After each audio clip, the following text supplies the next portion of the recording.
Welcome to OCN2, your recap of today's top stories in 2 minutes. You mentioned this upcoming road trip. What needs to happen on this road trip? Well, we have to do this for the kids. Who passed by for only about 5 minutes, but they all say it was worth it. Am I right? Yeah! It's really good. It's like crispy and like sweet. On the ice, things are about to get a little competitive. Lawmakers are currently looking for ways to make this bill stronger. So what kind of problems were we having here? You name it. And to see how effective this program is in battling crime spikes, we hit the streets with one of the department's top resources To give you an inside look at your Anaheim Ducks. It was worth it with all these people. Were you able to see any thefts? But the reason why the story is making headlines isn't just that he fired a weapon, and while those numbers are staggering, now Solani is just one goal away from two. In the minor, to Pisani of Chicago. Fowler to Koivu, a drive, score! It's been a hair-raising month for the Anaheim Ducks, all because of a peculiar trend hitting the locker room.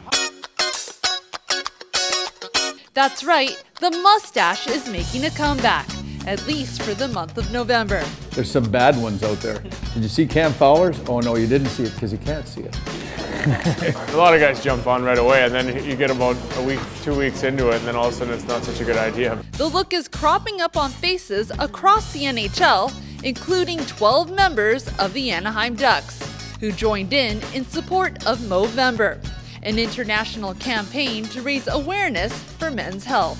Obviously, month of October, it was the breast cancer thing, so I don't know who created this Movember, but you know, it's quite exciting thing, and it's every time when I see myself in the mirror, I start laughing because it looks pretty weird. And the ringleader for this movement in Anaheim is the man known for his stash, Ducks enforcer George Peros, who shaved off his signature stash at the beginning of the month to join his teammates in the cause.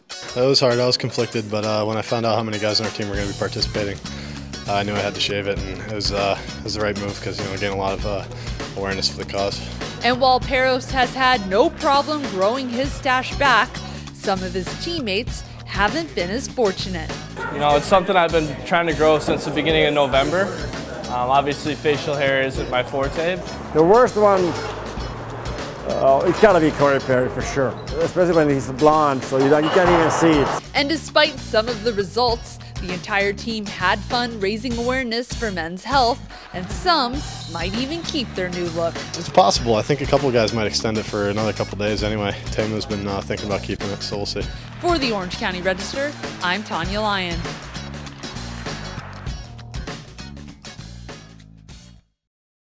At double arms interval, just right, just huh! It was a full crowd at the Orange County Sheriff Regional Training Academy in Tustin on Saturday, as hundreds of runners and walkers turned out for the 7th annual Crime Survivors Run and Walk.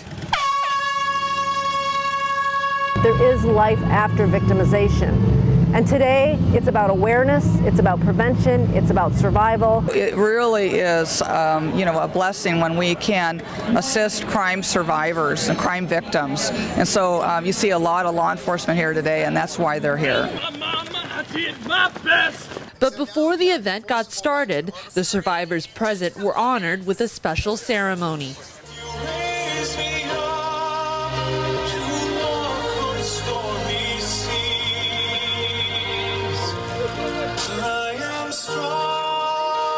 And for many, it was both an empowering and emotional moment. It's a moment to remember why you're doing this and the person that was traumatized or your own victimization, and it's a powerful moment.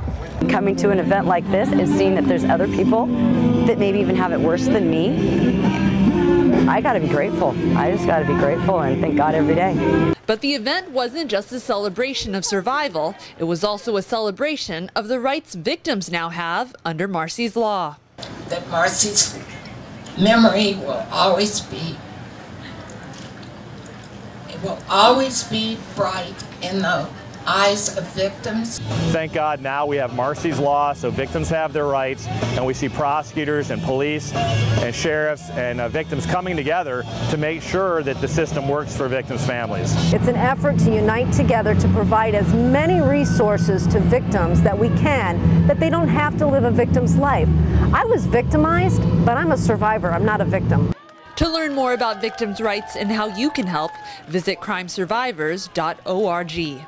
For the Orange County Register, I'm Tanya Lyon.